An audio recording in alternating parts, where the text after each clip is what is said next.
everybody out there in podcast land. This is G-Man on What's the Matter podcast show. Back in the Matterhorn studio with a beautiful Kel. How you doing, Kel? I'm doing great. How are you? You're looking really serious right now. I'm trying to post on Facebook and get the thing out there. I love it. I get to see your study face every Wednesday.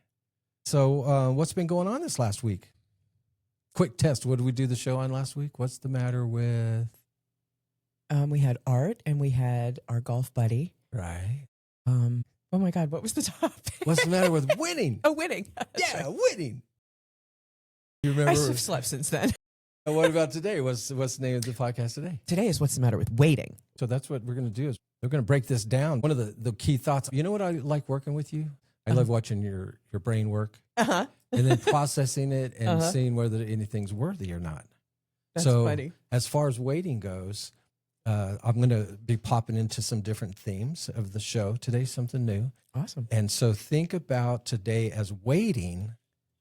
And one of our grounded anchors is we'll be talking about the future you versus the right now you. Okay. I love that concept. Right? Yeah. So we want to explore waiting as a skill.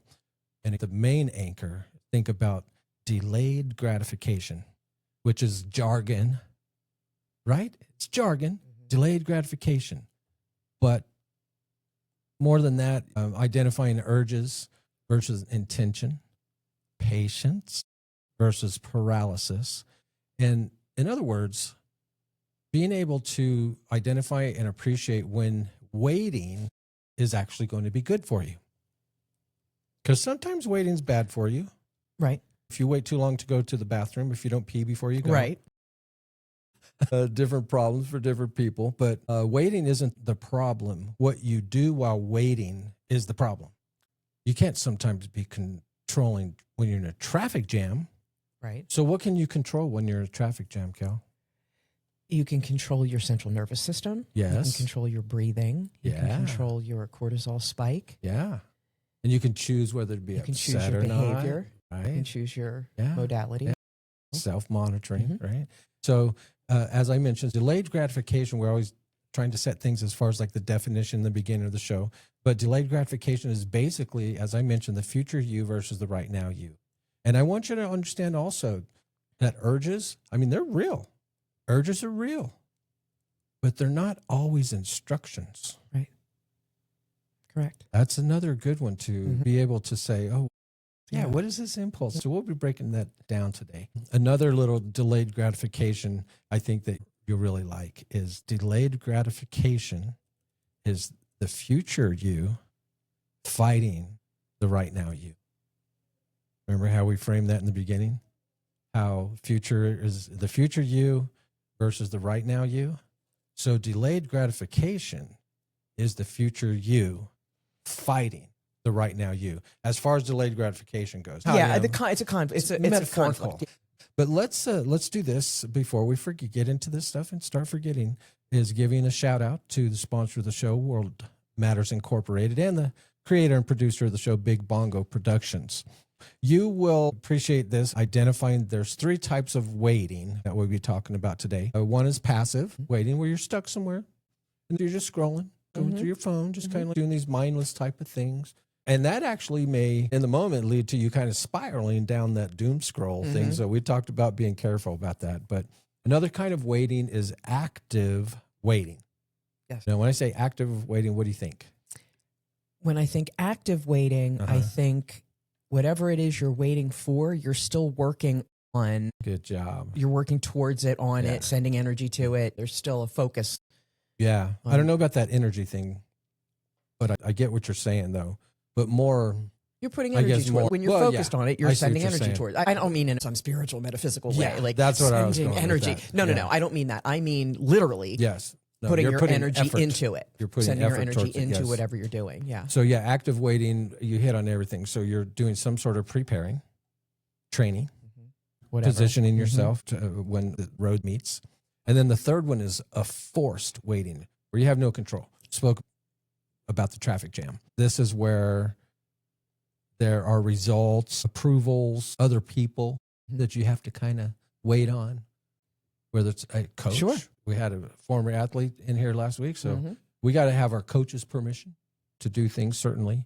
And you, depending on the relationship as a life coach, you're going to have clients that say, hey, should I do this? Which in a way is asking for permission. Permission. Absolutely. Absolutely. Yeah. Well, and we give ourselves our own permission slips too. Sometimes we need to do that. Okay, I'm the adult in the room here. I'm the only adult here. Why am I waiting for an okay from somebody else, that perpetual parent on your shoulder? I'm so glad I lost that now. That's gone. Last one before we move on to why waiting is not passive, because passive, active, force, and waiting is not passive. How about this one?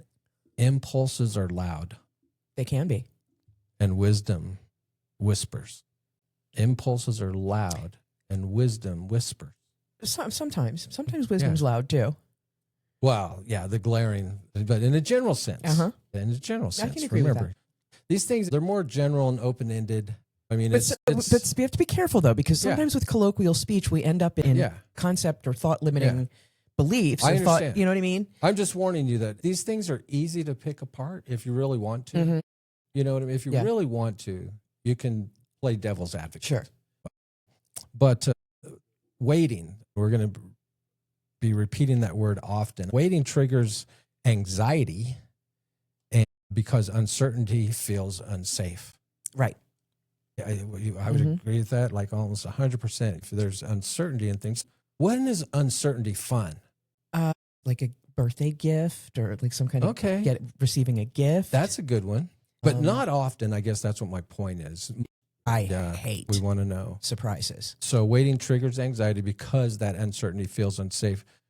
Waiting also triggers anger because it removes the control. Sure. In general, and that's where you can control. And you can control in those frustrating moments. It takes some practice sometimes. I'll talk about that a little bit more later. But now, besides waiting, sometimes there's boredom. But boredom exposes these meaning issues. Like, what am I even doing this for? Absolutely. And that can be clarifying. The gap of waiting, one of my all-time favorite statements about waiting, there's a gap between stimulus and response. And within that gap is where you get to decide what you're going to do. And very rarely are we able to wait that gap. You know what I mean? Very rarely are we able to wait that gap. Through that gap, to give ourselves that gap. And of course, you're talking about count different to 10, take 3 breaths. That's where you create that. You have to create the gap. It exists, but you have to physically create the container of it before you automatically let your body take you to the next conclusion. And different situations would trigger different responses and have varying times, times in between, right? Sure. But the concept is the same. And so between those 3 types of waiting, passive, active, and forced, waiting is not passive. Waiting is not doing nothing. Waiting is doing something while time is doing its job. Right. Time's going to do its job. Sure. It's going to go by. Time marches on. And so taking advantage of that is what we're talking about. Well, and the point of the thing is that we have to understand with waiting is there are things that are having to happen in sequence before you can get whatever it is. It's not like nothing is happening and you just have to wait and watch the clock and time passes and all of a sudden, okay, great, now it's time. Things are taking place that are arranging whatever is going on. And that's what takes time. You're not idly waiting necessarily for nothing, just a time space between. Some people do, though. Some people do. But in general, when you're having to wait for something, things are taking place in the background. It's not just time expiring creates whatever it is you're going to get.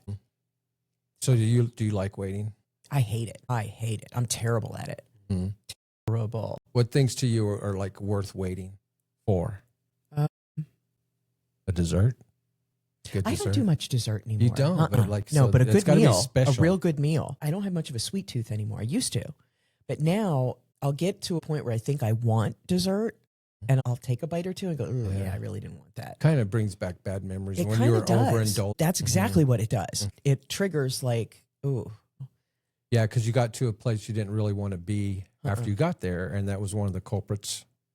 And the whole way the dessert thing was presented to most of us as kids, it was a reward for some kind of negative. Right. So that's set up in and of itself where I've got to get through this so I can get this. By the time you get through the crap of whatever it is, like dinner, eating your broccoli or whatever, you're full. So the dessert doesn't even taste as good. Occasionally I agree with the eat dessert first concept. Yeah. I mean, if it's one of your objectives, that's fun too. And we threatened to do that when we were kids. Hey. It's right. But again, it's another thing where you do it and you're like, okay, now I know why I don't do this. Yeah, it's just an interesting, all this stuff that we think is so indulgent and so wonderful and whatever. When you really break it down, it rarely is. Exactly. Like getting drunk or, oh, I'm going to get high this weekend or whatever. It's difficult with for alcohol. Anything. I've never liked it. I've never been a big drinker. Truly like you're I part like of the a little crowd. bit of a buzz. Just, loosen up, kind of. But man, going over, it's the recovery period. It's not worth it. It's not fun. It's not interesting. You feel sloppy. It's like, ugh. It's like, been there, done that. Yep. So I'm going to give you some examples of waiting and then comment on the over under, the good and the bad. For example, the first one of what you can do under the context that waiting isn't doing nothing. It is doing something while time is doing its job. So what about the example of preparing while you're waiting? Oh, yeah. I think that's a great idea. Can you do too much of that? Yeah. What would be examples of that? Overthinking? Overthinking, ruminating. You can over-prepare. I mean, I do. I go way overboard with stuff. I always make too much food. Whenever I volunteer to bring food or whatever, I always bring too much, and I always buy too much or over, because I've been in situations where there hasn't been enough, and I can't stand that. So I'd rather have too much than too little, but I always have too much because I have that little scarcity hook. What about while you're waiting, you're learning? How important, I mean, it seems obvious. How important patience is? No, but while you're waiting, if you have no control over the waiting part, making sure that you're doing something and that example is learning. Looking for ways to learn. Even if somebody doesn't feed you, hey, while we're waiting for go take this course or go read this I want info. you to do this on your own. Absolutely. Yeah. And that's just how I am, because I'm naturally curious. So if I'm in something and there's a waiting period till something else happens with it, I'm going to want to learn as much as I possibly can about the scenario in the meantime. I'm always shocked when people don't. Well, and again, I think it gets to that somewhere along the way we're either taught that or we're not. I think so. I think that really has a lot to do with it. Now, what about the example of while you're waiting and while time is doing its job, you are healing? Absolutely. And that can be tricky, because when you're trying to heal, in a lot of cases, your body is putting pressure on you. Your central nervous system is re-regulating, and all your neuropeptides are reorganizing. Like, your body goes, when you heal, even from mental and emotional issues, your body is going through a process and it's been dysregulated. So getting back into regulation isn't always the most comfortable thing. And it's also temporary, and we tend to forget that. So when you're healing, you're doing nothing, like you feel like you're not doing anything. You can't get out of bed. You're laying on the couch. You're just not motivated. You're not motivated. The dishes are stacking up, and you're berating yourself in your head. That's the worst thing you can do. If you can't get out of bed, that's your body telling you, don't get out of bed. You need hardcore rest, and it's giving up on you. What's the line where your body's telling you something proper to do, and then crossing that lines where you actually are exhibiting and embracing signs of depression? You see what I'm saying? There's hey, I need this. But then where's that threshold? Like, how many days do you need for your body to recharge until you just like, I'm getting out of bed. But I can't stay in here another day no matter what. Right. Even if I feel like crap. What people don't realize is our physiology causes our thoughts. Like it causes the way you think. So if you're having negative thoughts, don't reverse it. It's your body is saying, look, there's something wrong here that you need to address. Don't just go around, oh, I'm depressed. Oh, I feel bad. Oh, you can't think your way out of it. You can't think your body healthy. You cannot think your way out of depression. You're talking about 5% of your brain capacity while everything else is going on underneath, fighting tooth and nail to keep the status quo. So you really have to learn how healing works in order to facilitate it properly. Otherwise, you're going to end up in the same loops. I did that because I was forced into isolated inertia. What do you mean forced? After my mother died and I moved into the motorhome, I had nothing. I had nowhere to be. Nobody needed me. Nobody needed anything from me. I had no job. I had no friends. I had nothing. Wow. And I was literally forced into isolated Lonely. inertia is what I call it. And my body was freaking the fuck out. I was literally screaming, somebody tell me what to do. What is going on? How do I get through this? How do I get out of this? And trying actively to force my way through healing. And you just can't. And that's what people need, right? You need some sort of code to yourself or some sort of internal splash of water, something to shake you out of it, because you're not going to have somebody else to shake you out of it, so to speak. Right. And if you need somebody, either, if you get into that position where you find yourself kind of stuck alone in the same thought loops, you're not knowing how to get out of it, that's when you need a coach or a counselor. Not necessarily a therapist. Therapy to me is primarily you're going over the story kind of over and over again in a lot of cases. I like more action-oriented, which is like counseling and coaching are more goal-directed, where it's like, okay, here's where you are, here's where you want to be, here's how you get there. Therapy is kind of like, here's where you are. Tell me about that again. Now tell me about how your mother affected you. Tell me about your father. So therapy is more of a search, an expedition party versus more practical approach to moving toward a goal. Yeah, we're finding out we don't need to keep going into the story. You don't even need to necessarily know what the event was, and you can heal it. And that's more effective. So with that difference explained between the two, when can therapy get to where it's counterproductive for a person? If all you're doing is venting to your therapist every week, you're just going and telling the story of crap that happened to you and how the person that you can't stand got in your nerves again. And because they'll take your money. Absolutely, they will. And of course, there are some phenomenal therapists. There are phenomenal therapy methodologies and modalities. But commonly, therapy traditionally has been you just kind of go in and tell your story week after week after week. And there's not really a specific endpoint or here's where we're trying to go, here's what we're trying to get. The assumption is we're all kind of broken and just need to talk about it. And we're finding out that's not really the case. So when waiting isn't doing nothing, waiting is doing something while time does its job, what do you think about saving money? It may be different, but last time I read about only 5% of our population even have a savings account. So with today's world, it is not the easiest thing to do. It's not even a mentality anymore. It scares me to death to think that we have hundreds of millions of people in this country, most of whom are bitching about inflation, who still pay the price. They still buy the shit. They still pay it's your fault. People get into this habit of bragging about how much they pay for stuff. To me, it's how little. I'm shocked by how did we get into this? We're the generation that was raised on generics and store brand and open box and refurb. Cornflakes. Cream of wheat. Yeah, but I mean, we had No Frills was the original. And then it came out that No Frills brand was created, the products were supplied by the major brands. They just didn't advertise or package them and sold them at much lower prices.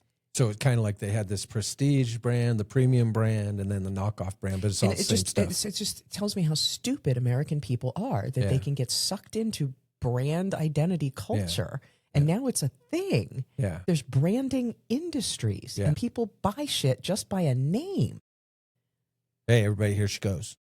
I don't understand. And especially nowadays when quality means nothing. We grew up in eras of true quality where you could depend on a name. So as far as savings go, as far as waiting, savings, do you believe in that? Yeah. In saving? Yes. I am a true conservative, not politically. I am a conservative in the fact that I conserve energy, I conserve money, I conserve resources. I use as little as possible, especially for the things that you need. I conserve on my electricity and my energy bill because I want to pay as little as possible for the shit that I have to so I can have as much as possible for the stuff I want. Right. And these things aren't taught. The financial responsibility to young people as they're growing up. How about this for a fun one? Waiting isn't doing nothing. Waiting is doing something while time is doing its job. Let's say you're waiting for car repair or traffic jam, just crazy traffic jam. It's like, oh my God, my day is ruined type of thing. So what do you think about kicking into people watching, observing? Absolutely. Just observing. Now it becomes fun. You're not angry anymore. Yeah, because you're not focused on how you feel about the situation. You're looking at everybody else. Oh, yeah. It doesn't take long to be amused when you're doing that type of thing. When is your favorite people watching time? Airports, primarily, I think are probably my favorite. Used to be the mall. I don't go to the mall anymore. I don't retail shop. But I would have to say airports. Do you wear shades in the airport? No, As far as people watching, I was wondering. No, I have ways of scoping things out without looking like I'm scoping things out. My peripheral vision's real good. My direct targeted hearing can be real good. I can look past somebody while still watching them where they don't feel like I'm looking directly at them, but I can still see what's going on with them, kind of thing. Exactly. Have you ever been watching somebody and then you don't think that they're watching you and then they turn over to look at you real quick and then you turn away? Sometimes. Sometimes I'll maintain eye contact. Yeah. I'll just just give them a little head nod. Little nod. You know, hey, checking you out. I see you. Too funny. Yep. Okay. Why do we know what's the smart thing to do and then we still want to do what's easy or even make the decision That's to how do we're what's wired. easy? That's how we're like humans path are of wired. least resistance. Absolutely. We are wired for the easiest path of least resistance. We want the most efficient thing. We don't always do it, but we are wired to find the easiest. Yeah. The easiest And sometimes, path. I mean, that is the smartest thing, but sometimes Absolutely it is. it's not the smartest thing is the point, right? And so Well, we've gotten into a whole culture of expecting easy. That's where we went wrong. Staples killed us with that easy button. I mean, society has fallen into this easy button mentality that they think everything is just at the snap of a button. Yeah. So waiting, And the internet has done that as well. Yeah. We're giving you guys, again, just ample opportunity to embrace waiting. And then what does waiting cost us? General question. What does it cost us? Time, Obviously. Patient. Self-control. It costs you energy in controlling yourself, in keeping yourself from feeling negatively about it, finding other things to do in the meantime.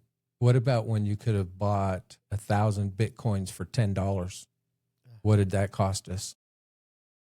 Opportunity. Right? Opportunity. Exactly. That's And what it had to be in front of us too. Sure. Now, what does waiting buy us? Again, time. How does waiting buy us time when it costs us time? It costs you the time it takes to get whatever you want, but it buys you the time, that same time period to influence the process, to make it better, to learn more about it. There you go. You know what I mean? Yeah. Like it's a strange dichotomy there that it both costs you and gives you time. That's what I'm talking about. Oh man, it's that time. Little laughing crickets. We're talking about waiting today. So Waiting I almost that was a different one. I was thinking, I've been waiting. Oh, that's a good one too. Foreigner. Foreigner, exactly. Tom Petty. Like, but we're going to talk about Boomers. first. Boomers were waiting a lot, I guess. We did. So we're going to talk about, let's start off with a little happy subject here called divorce.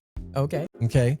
So this woman is meeting with her lawyer and says, I want to divorce my husband. So the attorney says, on what grounds? You know, do you want to do this? She's like, grounds? Well, we have a couple of acres outside of town, and it does have a big lawn, some fruit trees.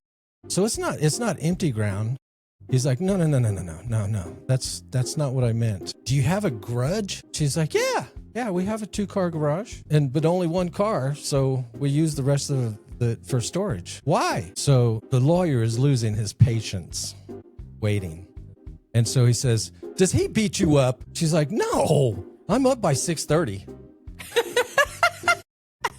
And he doesn't get up until after I leave for work. At this point, this guy's just lost his patience, right? And so for the final straw, he exclaims, why do you want a divorce? And she replies, we just can't seem to communicate. I wonder why. Right. That's funny. I feel so much better. Too funny. Always the first time out, right? Right. All right. So now after months of patience and persistence, you getting the theme here? Waiting, patience. So Kel, after months of patience and persistence, I finally have the perfect size body. Okay. It fits perfectly in my trunk. Why isn't that working? I see what's going on here. I'm struggling. You guys work through this with me. Okay, when I was younger, I'm going to be sexist here. When I was younger and I'd meet a girl in the bar, if I was attracted to him, I'd share that I had this uncanny ability to guess the day that she was born by just feeling her boobs. Okay. True story. And they would, that's what they would say. That's what they would always say. They go, really? And then they would playfully say, go on then, try. Stick them out there. Then after about 30 seconds or so, I'm fondling them, right? They'd start losing their patience. Right. And they say something like, come on, and demand to know, what day was I born? And then I would just sheepishly kind of reply, yesterday? Another attorney joke here. A lawyer's getting out of his BMW when a semi rolls by and takes his door off, clean off. The cop was nearby and saw what happened. And all of a sudden he runs over to the scene and the attorney immediately starts screaming, gesticulating about the value of his Beamer, how much it cost him to get it fixed. And then the cop loses his patience. Says, man, you lawyers are so materialistic. All you do is care about money. And then the lawyer gets even more pissed and says, how dare you call me materialistic? Do you know what I earn an hour? You have no idea what kind of pressure I'm under. The cop says, well, sir, you're so concerned about your Beamer, you didn't notice the truck took your arm off below the elbow. So the lawyer looks down and screams, fuck! My Rolex! You like that one? Yeah. So these guys don't walk into a bar, but there's a priest, a doctor, and an engineer. You're going to appreciate this one. Anyway, they're on the golf course, and they're just waiting for a particularly slow group of golfers. So the engineer starts out, Kel, like, what's wrong with these guys? We've been waiting for like 15 minutes. Doctor said, I don't know. I've never seen such ineptitude, though. And the priest says, hey, you guys, here comes the greenkeeper. Let's have a word with him. So the guy comes up and the priest says, hi, George. Hey, what's with that group ahead of us? They're rather slow, aren't they? Then the greenkeeper says, oh, yeah, that's a group of blind firefighters. They lost their sight while saving our clubhouse last year, so we let them play here anytime they want free of charge. And there was complete silence with everybody understanding what's going on here, right? So the priest says, that's so sad. I think I'm going to say a special prayer for them tonight. And the doctor agrees. He says, hey, that's a good idea. I'm going to go contact my ophthalmologist buddy and see if there's something that he can do for him. You know what the engineer said? Why can't these guys play at night? They're blind firemen. It's the engineer. Yeah. Those guys. I thought that was funny. I'm going to run that by Dre. That's another golf joke. I think Dre would like that one. Yeah, he probably will. All right. A shout out yes. to my friend John in Philly. John. And Kathleen is on. Kathleen says being still is a powerful tool and that therapy can become a never-ending loop. And she said she loves to people watch. Oh, She yeah. said it's fun reading them. She's Yeah. good at reading people. I'll bet. Yeah. Yeah. She's been in the people business for a long time. She has a lot of great stories. Yeah, she really does. Great path. All right. Now, we mentioned that urges are real, but they are not instructions necessarily, especially all the time. And so every urge doesn't deserve obedience. So let me kind of find my spot here. That's why. So we always talk about this, like romance. So I'm going to talk about waiting in romance. Okay. So talk about how frustrating it is, and still you're getting these little, I guess, dopamine hits when you're waiting for a text, when you're waiting for commitment, when you're waiting for clarity. Like, what are we doing here? Because everybody does it. Sometimes it happens after a couple months. Sometimes it happens after 6 months, a year. Certainly, if you're dating somebody after a year and you guys haven't had the talk about where do we go from here? There's those check-in spots, right? Yep. So let's talk about, I guess, the angst. Yeah.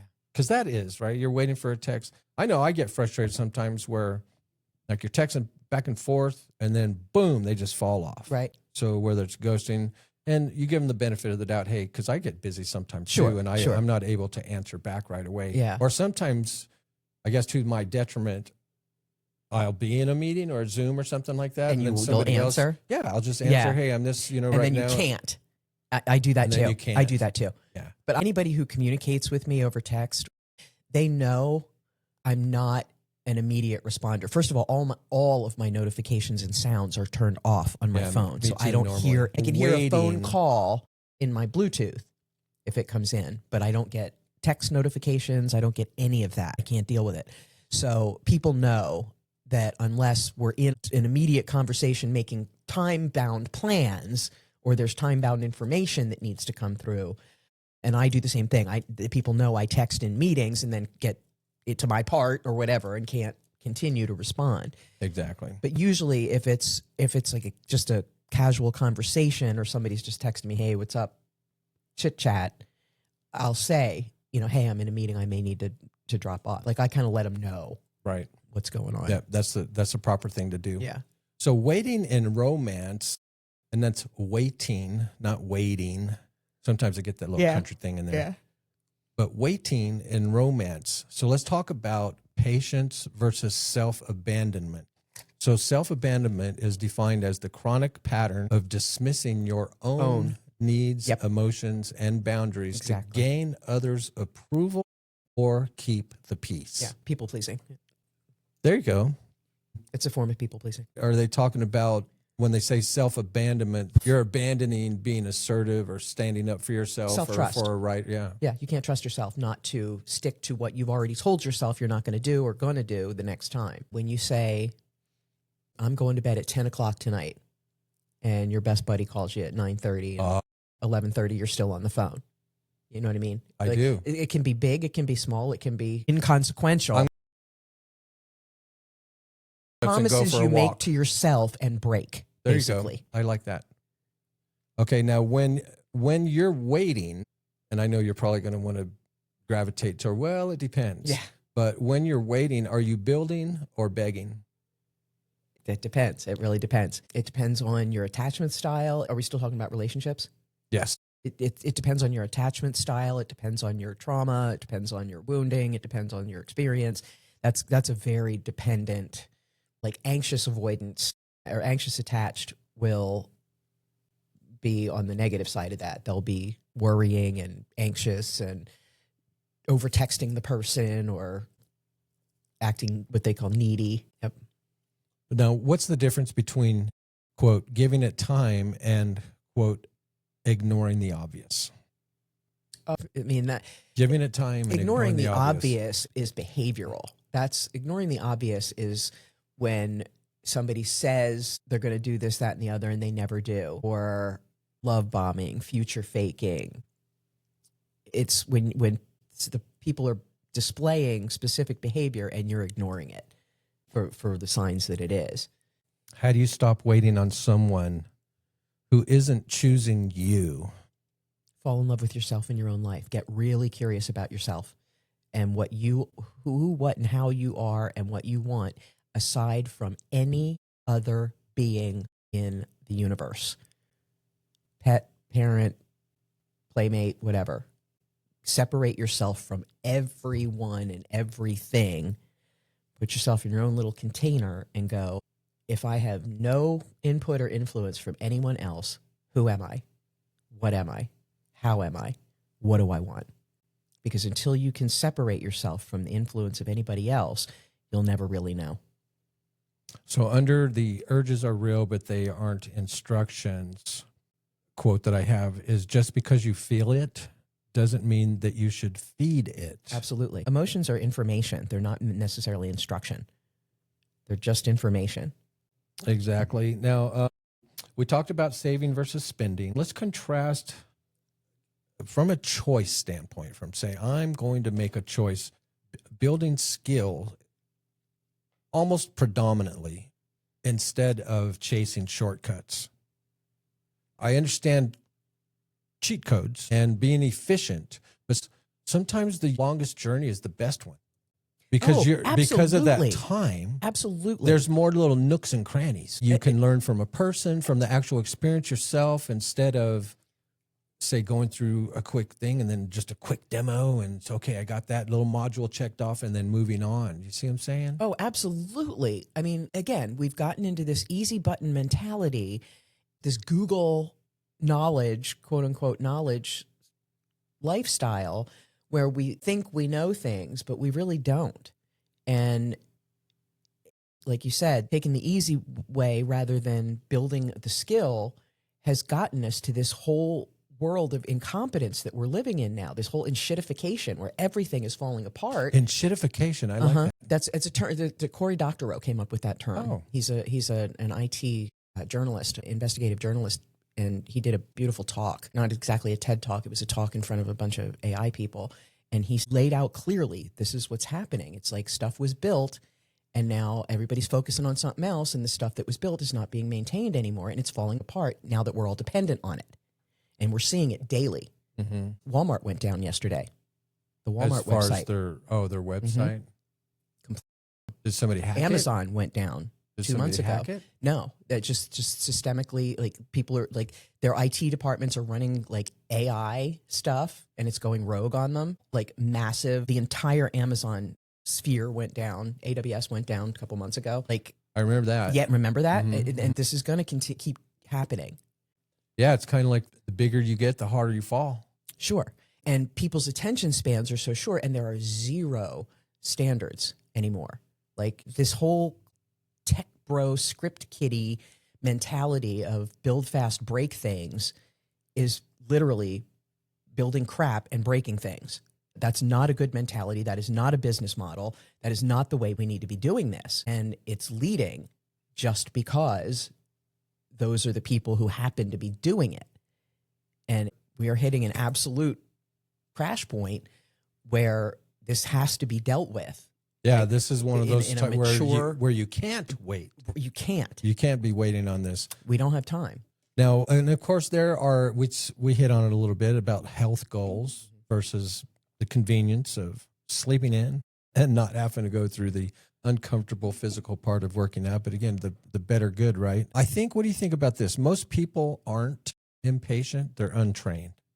Because my point is, because once you're trained, like we were talking about, you're in the car. And so you say, I'm going to choose joy. I'm going to do some people watching instead of being pissed off. I can't control this. And so that comes from training. Yeah. Versus people that have had now I get buddy come in and say, talk about this stuff to them. It's the training on the discernment of what you can control versus what you can't. Recognition, acknowledgement in yourself of no matter where you go, there you are. Right. Like where your power lies in any given situation. It's like the serenity prayer. God, grant me the serenity to accept the things I cannot change, the courage to change the things I can, and the wisdom to know the difference. And it's a very prescient statement on what is and what isn't in your control and how to discern that and how important that is. Right. And when it is in your control, do something about it. Yeah. Like take action. Right. Or not, because that would be an example. Let's say if somebody is being impatient, and they're either directing their frustration at you or you're a part of the fallout of what they're doing, then you can look at that and instead of looking at them as being despicable, because maybe they're having a bad day. Sure. You don't know. Right. But instead of casting that judgment on them, just like, oh, there's somebody that hasn't been trained in how to wait. And that's what we're doing today, right? We talk always about that. Now, what do you think about this? Your habits reveal what you actually believe about your future. Oh, absolutely. They Love that. very much That's so. a good one. Very much so. And people don't quite realize just how strongly they telegraph without saying a word. What do you mean by that? Like just in their behavior, in the choices they make, in the things they do, in the stuff they buy, in the people they hang with. You can see how people get to where they are. Right. And a lot of times they can't. So now, have you ever seen the movie Anger Management? No. With Jack Nicholson and Adam Sandler? No. And I can't stand Adam Sandler, so I would have That's okay. I would have avoided that one. But yeah. Is it a So good have you ever heard of Goosefraba? So what Goosefraba is when you are starting to get angry. Think of anger management. So they're in this little counseling session and this guy lost a bet. There's 76ers and he was like struggling with controlling his anger. He bet on the basketball team? Yeah, 76ers. And they lost somehow. And then he was just like, the anger sharks are circling. And then so he gets up and he starts around and just like, man, you gotta dunk that thing. Just like, and so then after that happens, here's Jack Nicholson in the counseling session. Listen to me. Stay with me, Nate. Now repeat after me, Nate. Goosefraba. Goose blah blah. Nate. Goosefraba. Goosefraba. That's slower. Goosefraba. How do you feel? Better. Okay. So again, that's one of those things where if you have watched that movie and if you're like having a bad, it's a way of communicating. If you're just about ready to explode and then you say, ooh. Or you see somebody who's about to explode and you just go, hey. It's hilarious, right? It's hilarious if you're in the right moment at the right time. But anyway, so last thing was your habits reveal what you actually believe about your future. And so let's kind of get into waiting as training. And so this is where you turn waiting into an active practice, because if you can't control time, if you can't control the timing, then you can control your preparation and other things like this. And again, these things are applicable, Kel, in relationships, business, personal goals, and all these different things. Anything where you're dealing with people. Yeah, exactly. So I have a question for you here. Where is it? What's the dumbest impatient decision that you have ever made? Oh, Christ. So she's like, there's so many. Like, but what's number one? Hong Kong. Hong Kong, tell us the story. Jeez, Can I have you to go there? I mean, if you want to. Yeah, I mean, you was... you can say the PG-13th or no, it's not go that. around It the was corners. just stupid decision making in the moment. Yeah. Well, it sounds fun. I mean, it sounds funny. I thought it was until he let the real him out. Oh, it's a he thing. Yes. Okay. So the dumbest thing. So in Hong Kong, I think you told Oh, yeah. You know the story. Yeah, I think you told me about that. Okay, I get it. All right, we don't need to open that sore. It's not a sore. It's just, I don't know if anybody wants to hear that. Okay, how about this one? Then? So what purchase have you made that you absolutely needed until 48 hours later? Oh, Christ. I have a house full of that shit. Oh, my God. I have over 70 tarot and oracle decks. That should tell you enough. 70? Over so, 70. But like you're a collector though. You know, some people collect baseball cards and do I need them? No. Like, some people collect crystals, antique jewelry. cars. Yeah, all kinds of stuff. What Don't else? beat yourself up over that. What else do I have? So much stuff. And then of course, with my whole Amazon thing, Yeah. I can tend to like, oh yeah, I can use that someday. Or somebody can use that someday. I have a lot of someday things. Too funny. If you can't speed it up, strengthen yourself. Yeah. Right? Okay. All right. So this is going to be the lightning round. So what I say, you're going to basically say wait or don't wait. Okay. Okay. So wait or don't wait. Quit your job today. There's no depends. I would say wait. Yes, I would say wait. Yeah. Don't rage quit unless you know that you can either start your own thing or can get another job quickly. That's not a good idea. Not a good idea. Wait or don't wait. Text them again. No, wait. Wait. Yeah, don't double text. Unless you're trying to make plans on a time. But no, for like communication and chit chat and getting to know, no, don't double text. Getting to know, no. All right. How about this one? Wait or don't wait. Buy the thing on credit. Wait. Wait. Yep. Unless it's a necessity. If it's just a desire thing, if you don't have the money, you can't afford it. Now this one, you know what I would say. Because I guess the key here is the word start. That's what I would parse apart. Okay. But wait or don't wait. Start the business without a plan. Fuck no. But see, that gets to the definition of starting. Where are you starting your business? For example, what if this phrase had the thing of you started your business by first thinking about it and making the decision to make a business, that you're going to start the business before you did the business plan? Well, making the decision is one thing. Yeah. Starting the business is something different. Yeah. But what if somebody says, I started the business right up here? No. That's No. technically Wait, you're give me saying your plan, official. and then I'll say Yeah. we've started your. Trust me, as somebody who's been trying to start businesses for the last 5 years. Yeah, and you finally did it. Like after this, before we go into block 3, we'll talk about that. Okay, so wait or don't wait. Confront the friend now. Yes, don't wait. Yeah, don't wait, because they're a not friend. wait. Don't wait. Again, the definition of a friend. Don't wait.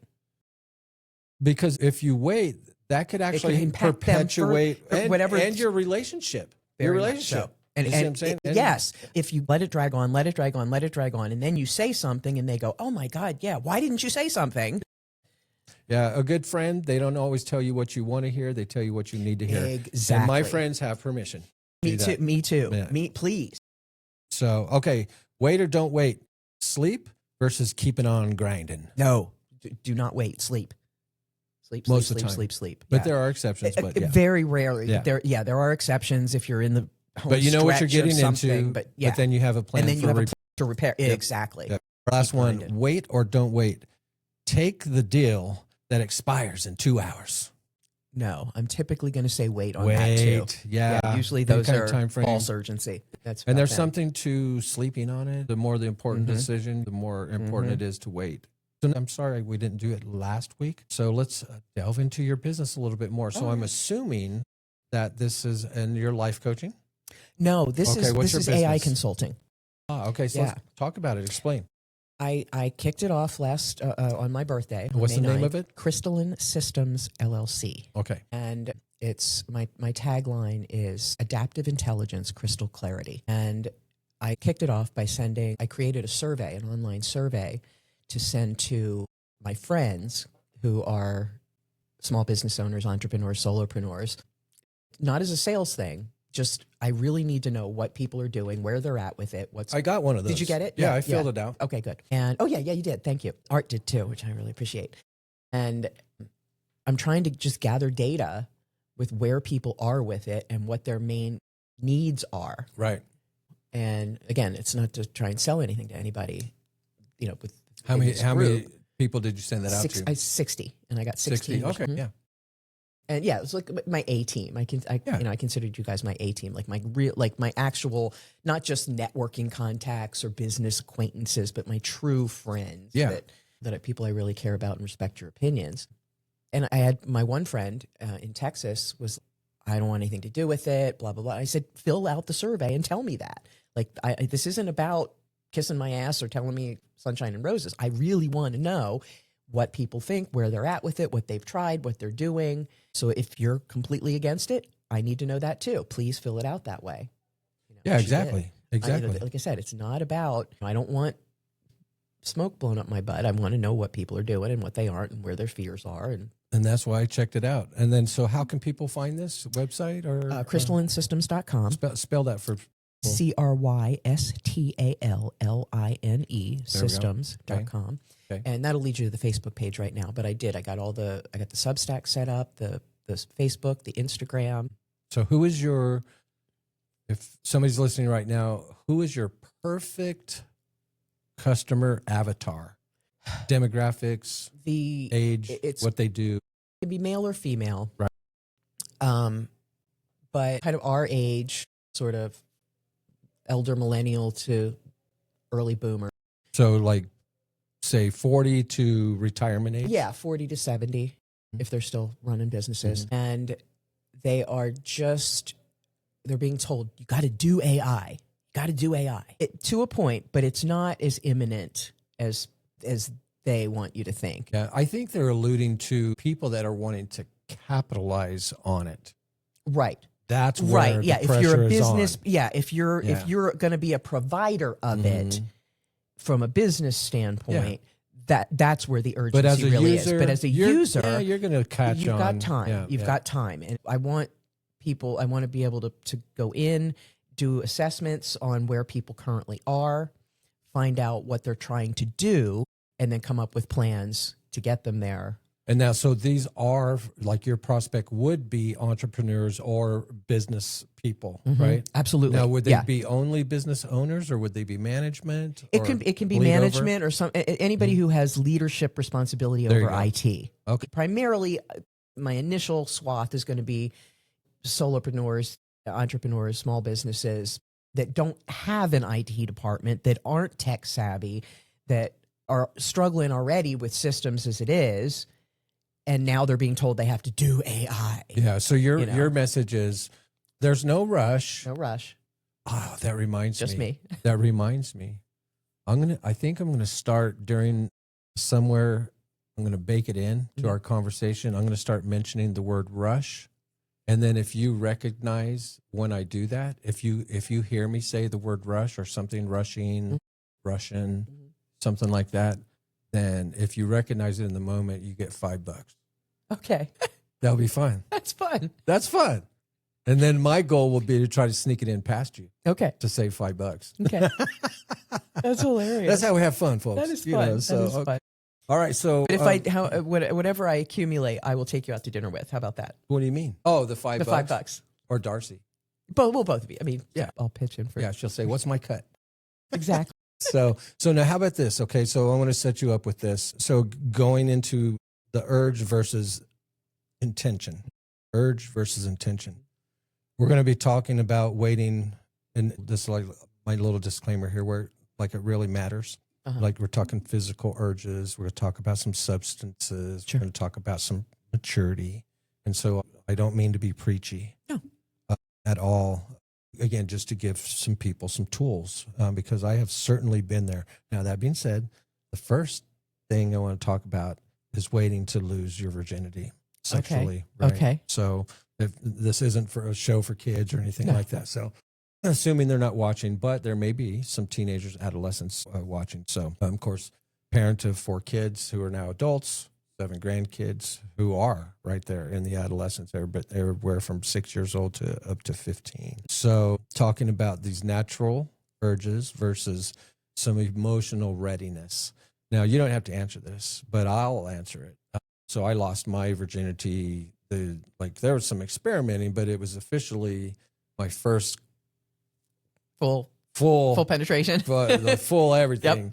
Yeah, it was 16. 17. I was 17. Yeah, so 16, 17. Now, And oddly enough, that guy contacted me on Facebook recently? after 40 years. He broke my heart. Oh. This kid broke my heart. I was so in love with Did him. he We were say- very good friends. Was he calling to say, I'm sorry? No. Just to kind of reconnect? I don't think he realized just how badly he shattered me. And It's different. Yeah, I mean, for the boys and the girls. sure. Truthfully, I mean, it was more, I cared about her. I loved the girl, but it was more of a conquest. Hey, finally, I got to get this over with. We planned So, it. We yeah. had talked about it because we'd messed around for a long time. We'd been friends for years. I mean, I'd gone to school with the kid for years, and we were very close friends. And I was really into him, and he was really into you. No, I couldn't resist. Oh God! we would mess around, and I told him that I wanted to give him my virginity, and he was like, "Okay, just let me know so when." you'd like disclose that? Oh, we So, like, discussed it. We talked about it. And Yeah, we did the too. day I was ready, right? he didn't come to school that day. So I called him from Was the he scared? payphone. Stage fright? No, he didn't know. He didn't, like, I was ready that day. Like, it was a Friday, and I was like, today's the day I want to do it. And Did he you have didn't show up. butterflies? Oh, of course. And so I called him from the payphone at the band outside the band room and said, okay, Outside the band today. room. And Yeah. he's like, all right, come pick me up. You know. called him? I called had him phone? from the payphone. I'm like, you didn't come to school today. Like, what the hell? I'm like, today's the day. He's Yeah. like, oh, okay. And he's like, just come pick me up. So I did. And we went out. How did he forget that? Like I said, he didn't know when I was going to be ready. I woke up that day and was like, today's the day. Yeah. I go to school. He's not there. So I you. call him from school. You were So- going to spring this on him. Yeah. You had yes, a plan and yes, everything. Exactly. Were you going to And seduce him? No. No. No. It was How very were it you was gonna very do it? procedural. Like How it were was, you going to do it? I was just no, I'm ready. Let's go. Like Oh, it okay. wasn't any like Okay. we had, like I said, we had talked about it. He's like, when you're Okay. ready, just let me know. I'm ready. So that night I pick him up and we go to the field, the grass field. You go to my high school. You go to your high school. We had these tennis courts. We had a full football stadium, Friday Right. night lights, the whole 9 yards. And the lights were all on. Nobody was there. It was 10 o'clock at night. There wasn't a soul around, but all the lights were still on. So we parked the car and go out to the grass field outside the tennis courts, Like away from like the away parking from lot. lots or where anybody would just kind of wander up. Right.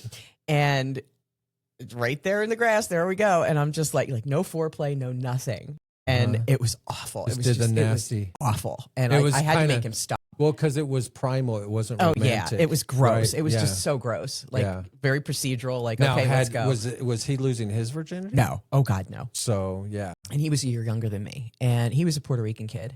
And so I took him home and was just like, okay, that's the end of that. I just went home. Nothing again? 4 days later, he asked out another girl, Oh, shit. Nicole Papaleo. Oh, yeah. So And then that's why- left. that's Then how- he left to go to school in Michigan. Yeah. He got a scholarship to Interlochen. He was Mhm. a really talented sax player, Yeah. and that's how we were together. We were in band, and So that's how he broke your heart. and that's how he broke my heart. And he well, left. shoot. And I I'm never sorry I that never happened spoke you. to him again Until after he recently. left. Until he hit me up on Facebook and said, "I can't get you out of my mind." What? I was like, "You're kidding me." That's a long time. Yeah. And the ironic thing about the whole thing was I was overweight back Mhm. then. And I said to him one day, we were driving in my car, and I said to him, if I lost weight, would you go out with me? He said, honey, if you lost weight, I'd marry you. And instead of pushing him out of my car at 50 miles an hour, my first thought was, I need to lose weight. I need to go on a diet. And now I'm me. I'm in my shape. He's a fat pig. That was my He's next so question. Is gross. what does he He's look like terrible. now? He looks like shit. Sure. He's a professor at Syracuse. You just basically laid out the plot to a high school movie. Pretty yeah, Pretty you much know, an old the 80s before- movie. Yeah, Very after. a lot of my life has been 80s songs and movies. I love it. So, waiting to lose your virginity, right? So we got these natural urges versus emotional readiness. So there's pressure.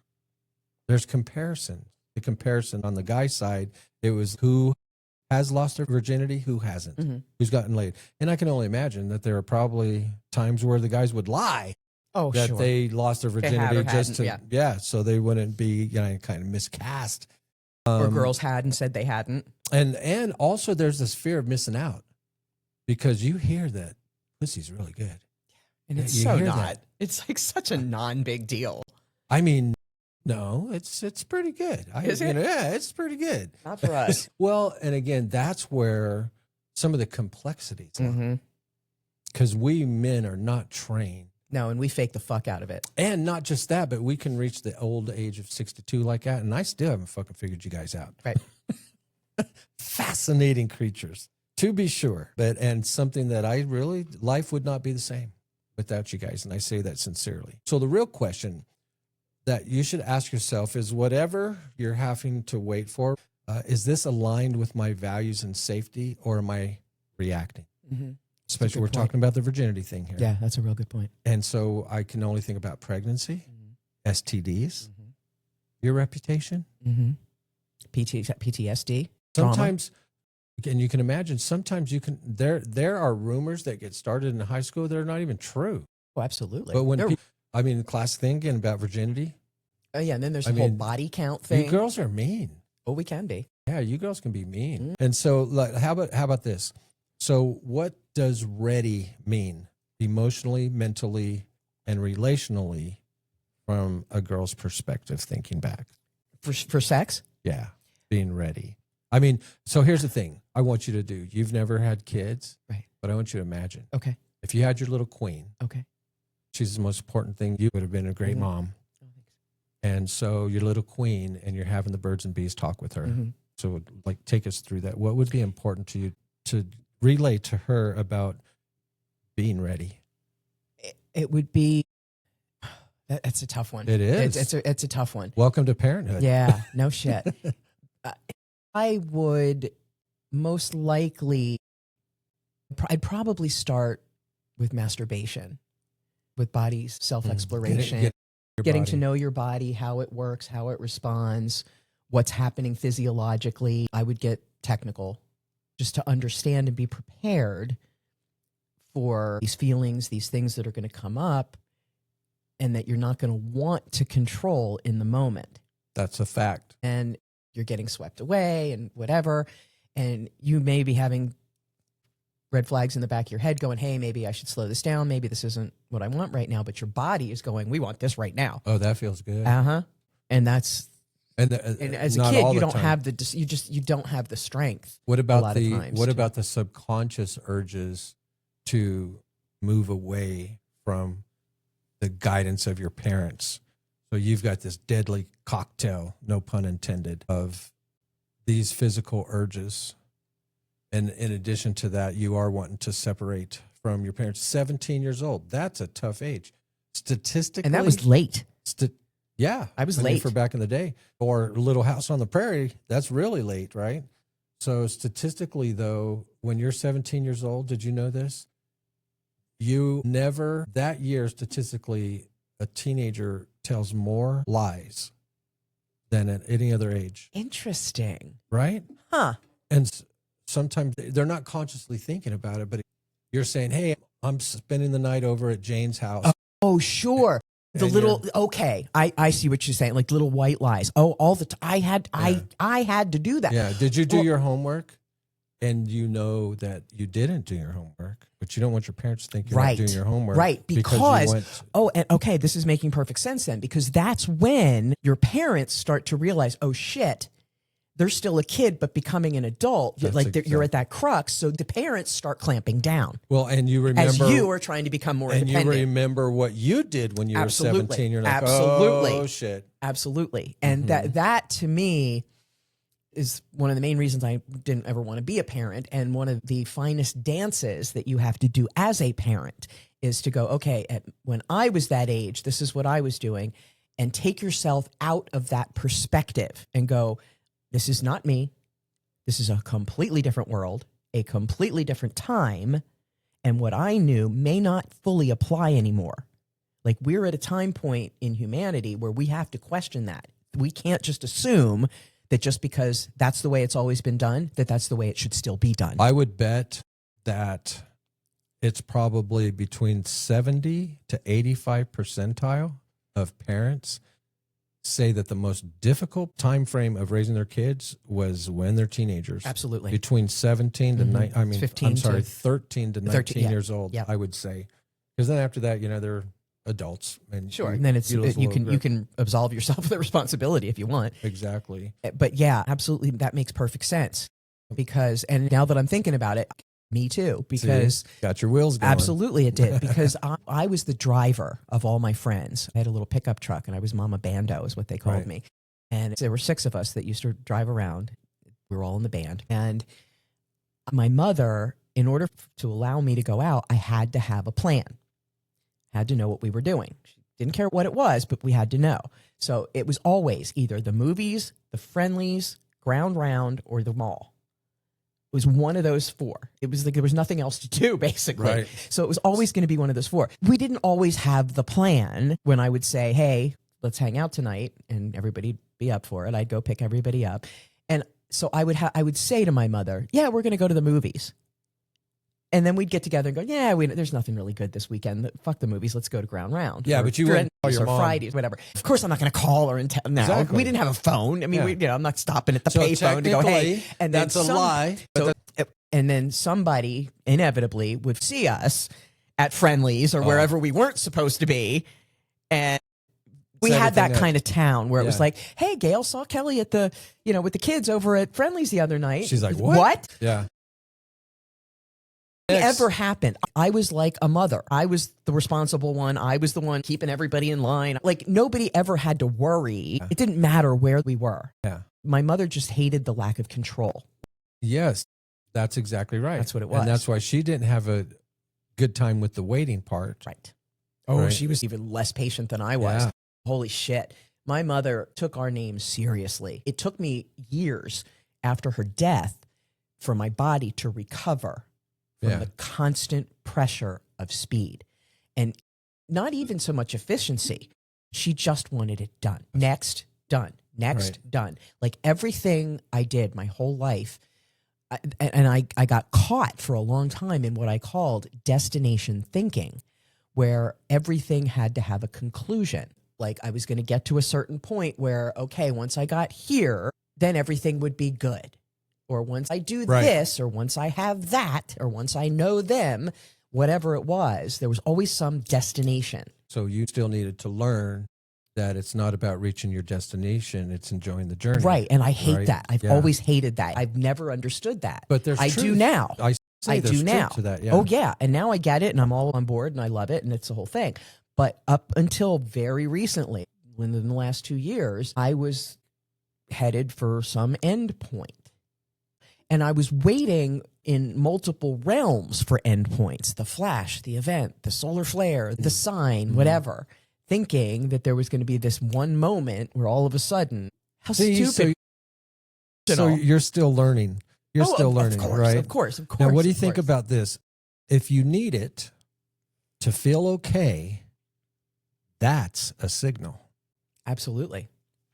Absolutely. I mean, it could be a good signal or a bad signal, but it's a signal. Mhm. If you need it If you need it. to feel okay. Yeah. And some things, again, are understandable. Sure. Yeah. Oh, absolutely. Like I need to exercise every day. Yeah. I need to do my dishes or make the bed or Yep. No. Exactly. Now, how do you tell the difference? Because let's talk about waiting to consume alcohol and drugs. Mhm.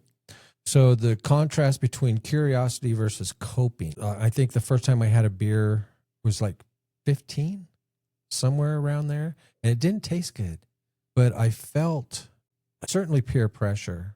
Oh, was it not with parents? No way. Yeah, it was in an alley right by a little Okay. liquor store. Well, convenience store, I Yeah. guess. It's super, super small. How old? But 15? Yeah, 15. And I had my first drink at 3. yeah, that's a funny story. So I guess the thing with drinking, now, first of all, again, I have to say, having done it, if I was talking to a young kid, I would say, wait, just wait. It's always going to be there. But at the same time, we ask some 18-year-old kid to go fight for our country, like buy that man a beer. So it kind of depends. It's not a weight thing because I think when you tell a kid that, it makes it taboo and Exactly. they want it. Yes. If it's not a big deal. Sure, you want a beer? Here, have it. And then you get sick because you're 6 and you want the beer and whatever. It's a good lesson. I think it's like the cautionary tale. Obviously, it is.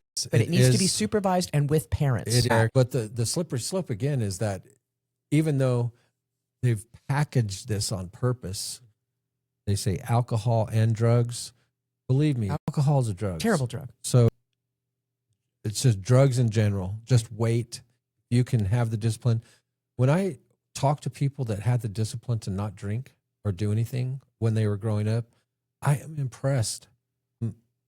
I am absolutely impressed and blown away and jealous that they had the discipline, that they had the I had foresight. no temptation.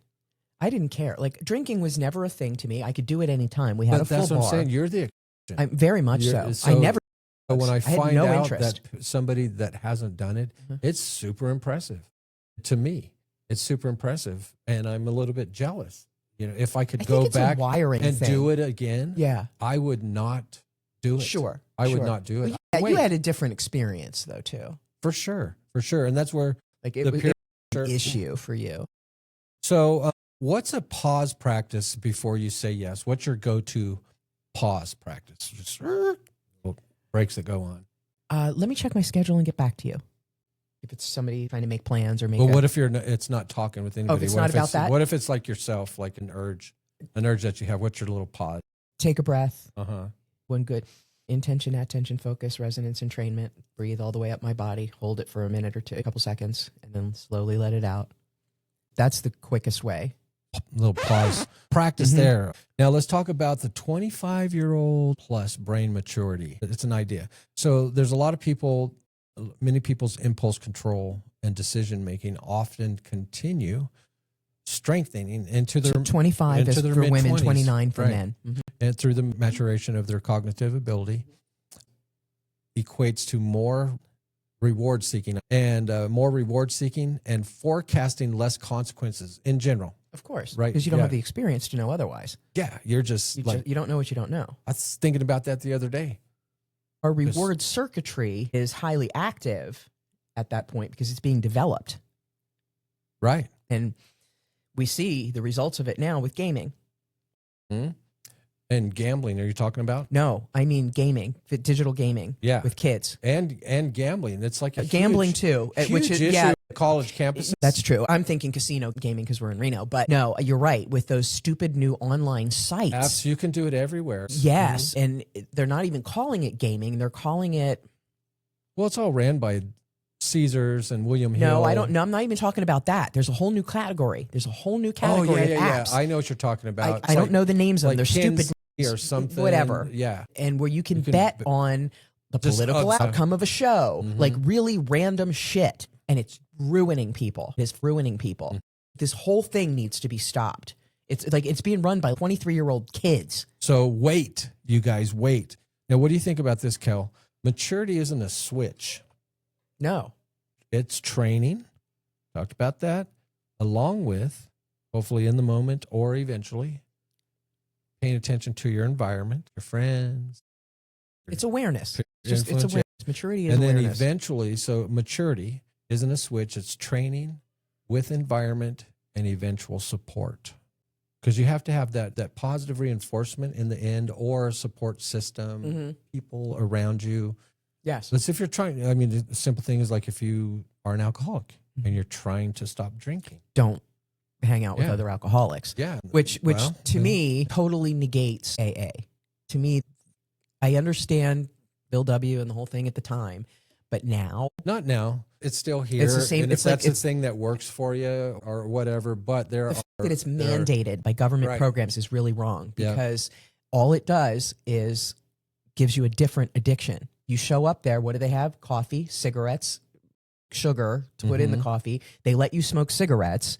And then what do? Sit around reinforcing your story. Hi, I'm Kelly. I'm an alcoholic. And that often happens when they do quit, they just transition Yeah. to An addiction. addiction. That's right. right. Yeah. So I totally disagree with AA. Okay, so what decisions should we stop rushing before we're ready to hold the consequences? Oh, most. Well, we talked about it, your virginity. Even beyond Emotional.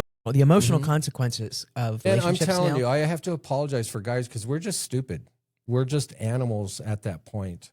And I'm just telling you, Right. it's not an excuse. I'm not offering it as What an I'm saying excuse. is, as a humanity, we need to evolve now. We all know Yeah. this. We've all been using this excuse for eons. It's over. Yeah. Enough. Well, You can control yourself. Control yourself in the moment. but first, I mean, I'm not saying you're wrong, Right. but first you have to have somebody in that person's life to be feeding this information to them. And that's the furthest thing from a guarantee. Because again, we don't have requirements for people to have kids. Anybody can have a Right. kid. And so I'm not saying that in a perfect world, just perfect scenario, that's absolutely, you can't disagree with that. But the reality is that that's not happening. It probably won't happen because we keep getting dumber and dumber. And so I'm just offering that as it's not an excuse, but when I'm saying animal too, I'm not talking about anything inappropriate. I'm talking right. about just from a animals. biological sense. Yep, that's Right. it. That's it. Which we are That's- not. I tend to disagree with that categorization too. I mean, The animal categorization. right. Right. I mean, we are humans. Well, our human experience. humans. I mean, however you Like- want to say. I mean, again, not as We are- but that urge is there, especially. I mean, once that nutsack drops, it's game on. Then you have this again. It's a combination of curiosity, peer pressure. You can't explain it when you again look at that and society one does girl such a or man. lousy job too, because we mystify it and we put it in all these movies, and we That's see all true. these actors and actresses acting like they're having this wonderful time, Yeah. and then we get into the real situation and it's lousy. Yeah, It's just it's like sex is not afterwards, that good. It's like who's going to clean up the mess? Right. It's messy. It's Yeah. awkward. It's Exactly. it's not what it's made out to be. Who's going to cook breakfast? Right. And it's like we've gotten to the point now where women are finally admitting that it sucks for us and we don't want it. Yes, We don't care. I feel you. I feel you. I really do. All right. Let's go a little bit into what's the verdict here. All right. So thumbs up or thumbs down. Most regret comes from impatience. Yeah, I could agree with that. What was your point of reference in coming to that? Lack Like of why? preparation, lack Yeah. of knowledge, lack of awareness, Okay. moving ahead with too many unknowns that are potential consequences. Okay. What's the verdict? Thumbs up or thumbs down? Waiting builds character. It can. Yeah. I think, Absolutely. again, in general, I mean, that's probably a good Mhm. one. If it feels good now, it's probably bad later. No, not always. Probably. It can be. It definitely Yeah. can be. If It feels depends good now, it's on probably, the origin of the good feeling. yeah. Okay. What about this one? People confuse freedom with impulse. Oh, absolutely they do. They misconstrue. No question. You have freedom of speech, but that doesn't mean you're free To of say whatever consequences. That's exactly right. That's exactly right. It's like people that are assholes Mhm. that are like, I was just being honest. Like they use that as a filter for their lack of grace and ability to interact in more mature ways with other people. That's just how I am. It's just the way I am. No, that's just a story. Now, what about this one?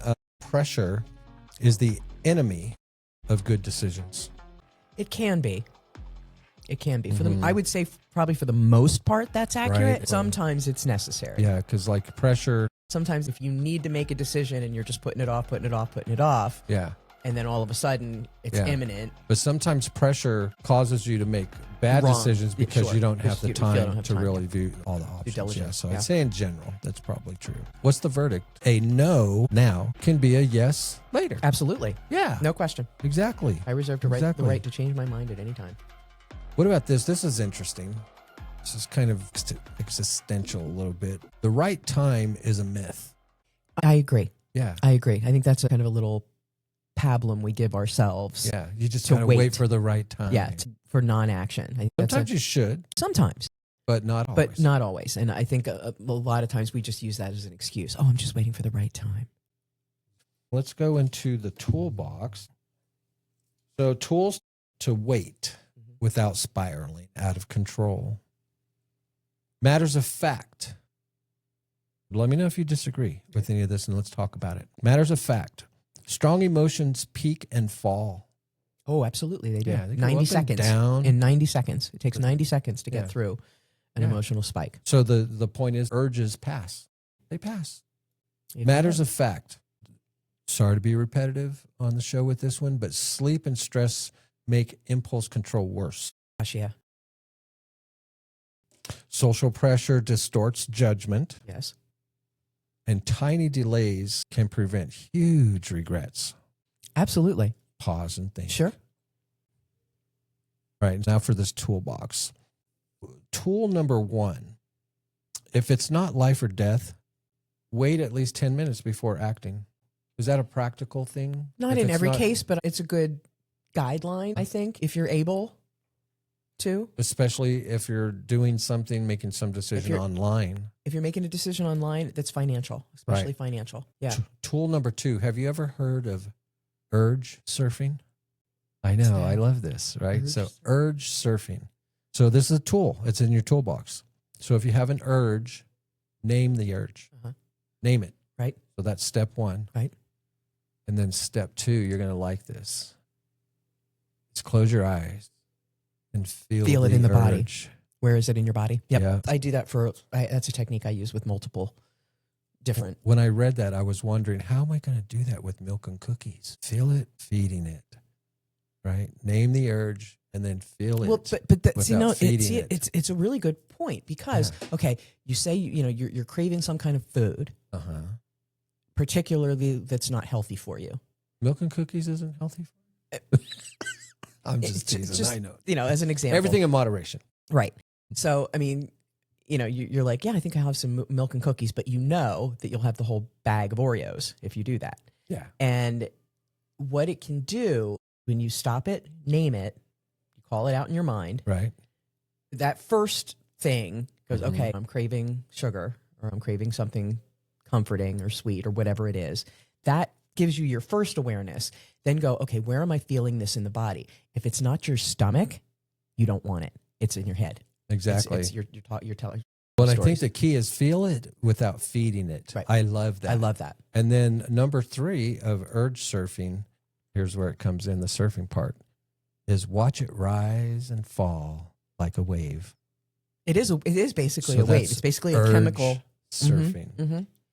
It's a spike. Find it's a it, chemical spike. name the urge, feel it without feeding it, and then watch it rise and fall. I love it. I know. That's a good one. I like that's that. a good one, right? So that's I use the term impulse. I don't like the term urge. yeah. I mean, semantics, but Yeah. But yeah, it's truly semantical. so that's tool number 2. Tool number 1, 10-minute delay. If it's not life or death, wait 10 minutes before acting. Tool number 2, do some urge surfing. Name the urge, feel it without feeding it, and watch it rise and fall just like a wave.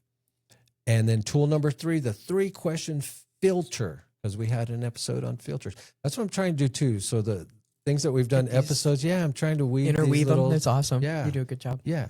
And so tool number 3, the 3-question filter. Question number 1, what am I feeling? Yeah. Like you just said. Yeah. Like, where's this? What is this coming from? Where is it? Where did it come from? Is it even mine? That's another good question to ask. Is this really coming from me, or am I picking up collective energy? Is there something around me or somebody else? You weren't even thinking about a beer, but when somebody says, hey, man, let's have a beer, and you don't want to insult or you having tea while they're having beer, that's kind of lame. But I do it sometimes. I did it with you. Absolutely. And I think nowadays it's a lot less. I think there's a lot less peer pressure, and I think it's a lot easier to break down too, because we recognize it now and we call it out. Like, somebody's, hey, it's just a beer. I'm really just not feeling it today. And most people will not continue. It used to be that they'd continue. Oh, come on. You really want it. You know you do. And now people will just respect it and go, I feel you. That's cool. Exactly. It's a little bit different. They might push once, but then once you cement your boundary, they're like, yeah, okay, yeah, no problem, whatever. And there's still some old school people. And that's about them. Still, right. They'll still go after you, though. Absolutely they will, because that's about them. That's because they want the excuse. They want the comfort of your presence. And not a true friend. Not a true friend. Absolutely not. Absolutely so 3-question filter, what am I feeling? Number 2, what am I needing? Like, what do I need? There's a difference between what I'm wanting and what do I need. One smoking cookies. Right. And then number 3 is, what's the cost tomorrow? Right. 3-question filter is like, should you wait on something? What am I feeling? What am I needing? Because you could be feeling, I want some milk and cookies, but I really don't need them. Right. I'm totally full. And it's late. That's it. It's late. I don't want to go to bed. And so what's the cost tomorrow? I'm going to feel guilty. I don't want to feel that way. Right. Or whatever it is. Yeah, like I'll be bloated, or I'll have that I'm extra. I'm going to have 2 extra pounds. Whatever. Or whatever, right? Yep. All right, so that's tool number 3. We have 5 of them today. So tool number 4, again, we've hit on this before, the 24-hour rule for big choices. Yes. No major decision when you're hungry, angry, lonely, tired or flooded. And then high. Put it down. I put drunk. Under no major the influence. decisions when any of those things. Absolutely. Hungry, angry, lonely, tired, flooded, or under the influence. Yep. I like that better. Yep. All right, last one. Tool number 5 is a pre-commitment. If you are wanting to wait for something, you remove the temptation. Remove it. Don't willpower your way through it. Right. For example, there was a time where, oh God, how old was I? I mean, late 20s, early 30s, and on a trip, and it wasn't my best night, let's put it that way. And I had kids. So I'm like, I'm not going to have any alcohol in the house for myself. And I don't want my kids to be growing up and because they're going to find out about it later on and all that stuff. So I removed the temptation. If I had a beer or a 6-pack in the refrigerator, it's more likely that I'm going to go ahead and break down and have a beer. Sure. And versus having to say drive to a bar or go to the store to pick up a beer just because I wanted a beer with our Mexican food we had at home or something. Right? So remove the temptation. Remove the temptation. Don't willpower your way through. And then the last one on tool 5 is change your environment. Yes. It makes good decisions easier, right? If you're trying to, again, stop drinking or doing drugs, there's so many examples. Appropriately figure out something to do with those persons, people, assuming that you care about them and you want to continue fostering a relationship. But whatever the negative thing is, communicate with them. Right. Say, hey, I need to stop here. So I want to hang out with you, but we're going to have to figure out something else to do.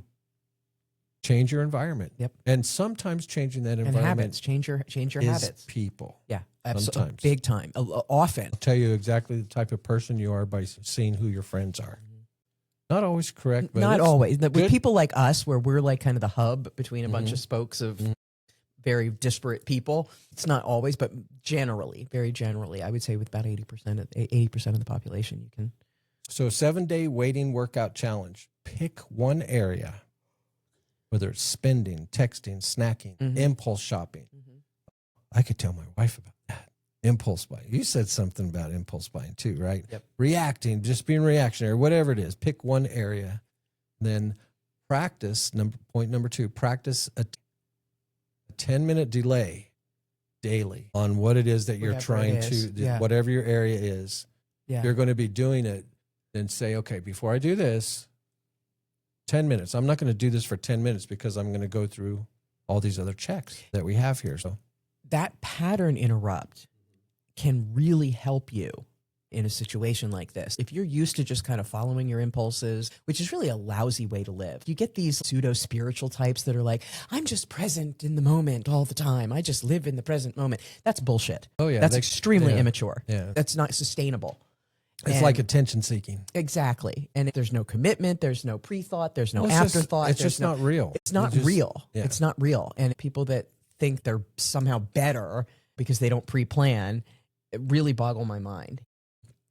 But when you actually make that physical pattern interrupt and stop yourself at the moment of impulse, you rewire your body to be able to stop yourself. Yeah. And that way you get that choice. But you have to train yourself. You have to train your body. So it does not happen automatically or naturally in any way. We're not wired for that. So you have to create the wiring. And it doesn't take long. It's not some big deal. But just keep pattern interrupting yourself at the moment of impulse and give yourself, like I said, even if it's just one deep breath or 10 seconds, if you can wait the 10 minutes, great. But just stop yourself before taking the action and decide if you want to take the action instead of just letting your body guide you straight through it. And the more you do that, that's power. That's when you really get control of your life. When you realize you can trust your body not to react the way it always does in certain situations, that's when you really have control of your life. Yeah, and in a general sense, if you can get your body to just react the opposite way that most people do. Exactly. I mean, that's a good baby step right there. It really is. Like if somebody insults you or whatever, triggers you, that normally would trigger anybody. And a lot of times people are trying to. And if you can recognize that in the moment and not react to it the way they expect, it breaks them too. Interrupt to them too. For some reason, I was thinking about that movie, Cool Hand Luke, or at least using that name as something to aspire towards. If you're ever having to deal with something like that, just be Cool Hand Luke. So 7-day waiting workouts. So pick one area: spending, texting, snacking, impulse buys, reacting. Just there's too many to list. Oh, so many. Step number 2: practice that 10-minute delay daily. Doesn't say every other day. It says daily. Practice a 10-minute delay daily on those things. A perfect one for that is picking up your phone right after you wake up. If you can wait 10 minutes before you start scrolling. Oh, yeah. That's very powerful. Thinking, I do that in the morning because it's right by me, but it's a time check. Right. I just no. that's not what I'm talking about. Using it to check time is one thing. That's fine. I mean, picking it up checking the mail, checking your text, scrolling the Facebook. I wait till I all of get to that. the office. That's brilliant. That's real In a good. general sense. That's real good. Unless if I get a text, I open it up and I'll check that out because it came during the middle of the night. If you can even wait 10 minutes before you do that, when you get up in the morning, get up, go to the bathroom, Again, wash it's your all face, about- brush your teeth, then check the It's phone. all about self-control. Self-control. That's really what it comes down to. Okay, now Self-control. the last thing here on the 7-day waiting workout, there's only 3 of them. And I was thinking about this because I don't do this. I do kind of in a way. It's not officially, but the recommendation is to journal. Yeah. Like at the end of the day, what did I learn about myself today? And this is as related to maybe in this particular case, what did I learn about myself today when it was related to some sort of waiting? Mm-hmm. So that's how the application is. But talk about the healing part of why people journal. Why is it advocated? What in this situation would be a benefit of actually journaling when you're trying to deal with making these changes in your life as far as being able to control yourself with waiting? Awareness. Journaling gives you awareness. It gets it out of your head, puts it down on paper in black and white for you to actually see, okay, this is what's going on. This is what's going on in my head. How do I really feel about that? It gives you the awareness and ability to analyze what you just journaled about. And another really good thing to do is when you're laying in bed, you can journal it if you want to write it down. You don't have to. Just lay in bed before you're going to sleep and reimagine your day backwards as it happened. Go back from right before you went to bed to what did you do right before that, before that, before that, before that, all the way back to the beginning of your day. When you got it. And trace it backwards. Now, why do you do that? It's for mnemonics, memory. It's also for awareness of your habits. It gives you the ability to, it's like when you read backwards, when you're trying to proofread something or edit something as a writer, the best way to do it is to start from the bottom of the page and read up. Interesting. Because you're not reading in line, so your mind isn't preforming the sentence, so you skip over. It's a Rosicrucian practice. I would is where it came imagine from. that like by going backwards, you may be able to make some connections. Yes, you see that things you- that you wouldn't have that you seen wouldn't have linearly. seen, Right. yes. You're like, oh shit, geez, I didn't even think about that. Or, oh wow, that guy said that. I forgot about that. This Like, led to this. Right. And you start to see what your daily habits, the more you do it, the more you see like what your habits and patterns are, and you can interrupt the ones that you don't like, the ones that aren't serving you. But it's hard to see them when you're just doing them by rote every day. But if you look at them backwards, it's a lot easier to see glaring, oh Right. shit, why do I do that? That's a waste of time, or that's that kind of thing. It just gives you the ability to examine your own behavior, which few of us ever do. We're closing in on the end of the show here. So let me know what you think about this as far as a potential little micro segment here. We're talking about the toolboxes. So what do you think about this one? I'm calling this just fast forward. So let's fast forward 6 months. So you ask Future yourself me. that question, the example of like, if I text them again today, where are you going to be 6 months from now? Because of whatever action, instead of waiting, where are you going to be 6 months from now if you do this? If I buy it on credit today, where am I going to be 6 months from now? If I wait and prepare instead, where am I going to be 6 months from now? So the thing you're contemplating, tag it with where am I going to be 6 months from now? And who are you going to be six stuff- months from now? Stuff like that, Who- depending who on that are- decision yeah, that's in you're- front of you. Who is future you? What are you going to want? Because again, We we're just talking. assume we're going to be the same people in 6 months. And Well, a lot of people are, but you don't have to be. Yeah, and you hit it because you're talking about, as we said in the beginning, we're talking about contrasting the future you. Not just And the the future, right now future you. me. Yeah. Well, Me, I mean, who I'm good. Who am yeah. I going to be? yeah, you're talking third person. Right. Yeah. The future you versus the right now you. Mhm. And again, coming back to that full circle from where we started today. Now, some kind of little danger areas here. We want people to know that none of this today that we talked about is any kind of like men versus Oh women. God, no. We're talking about impulse versus intention, regardless of who is actually going through. A couple little notes here. Man, I think that's probably it. What are your final thoughts today on the show? What's the matter with waiting? I thought it was a really good one. This is a good topic. And I think it's a good reminder that waiting is a part of life. This construct, the way this construct is designed, we aren't meant for instant gratification. I mean, think about the 80,000 thoughts that go through your head every day. If all of that stuff was to materialize in the moment. Is it 80,000? Yes. Like 80,000 thoughts a day? Yes. Wow. Yes. Wow. We're up to 80,000 now. It's crazy. That is. And we're busy. yeah. And so think about if all of that stuff, if everything that you thought during the day, I want this, or I'm going to do that, or it just materialized in front of you, it just wouldn't work. I mean, the delay is built in to this construct, and we keep trying to circumvent it. And in some cases we can, some cases we can't. And until we can figure out how to fold time space and go through the wormholes. They're working on it. Working on it. They're trying. But as it stands now, there is a gap. Right.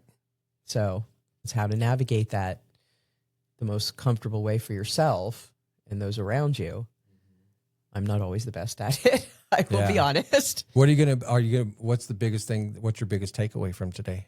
Like as far as Kel being more patient. And The 10-minute. I like the idea of like 10-minute delay. 10-minute delay. If there's something that I'm rushing towards, I You owe said me at that $5. time. It doesn't If work there's- reverse.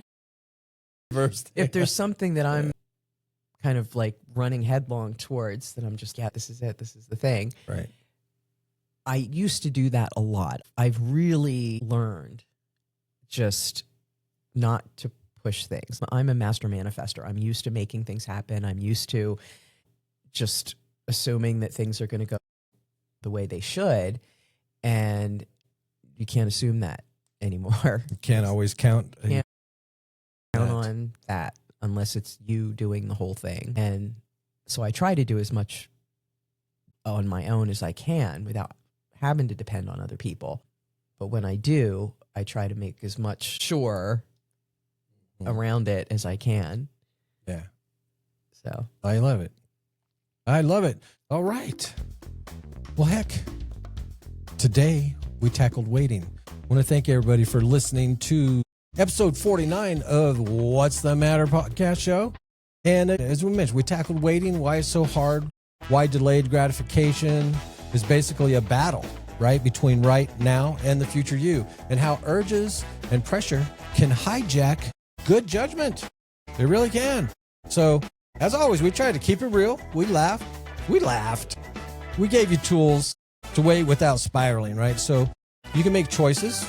You're proud of when the moment arrives. So a big thank you to our sponsor, World Matters Incorporated, and the creator and producer of the show, Big Bongo Productions. Cal, next week, it's a milestone, episode 50. wow. Can you wait? Yes. You gonna be able to wait? I can wait. We're gonna go deep with what's the matter with the dark. We're going to be exploring the great unknown. Talk about why darkness feels safe when we sleep, but can feel unsettling when we're awake. Why some people embrace the dark while shining light on others, and how dark experiences can actually help us see the light. So we're planning having a guest for this experience. I love it. It's going to be unforgettable. So until then, be vigilant, be kind, and always remember that what you say matters. This is the G-Man for Kel.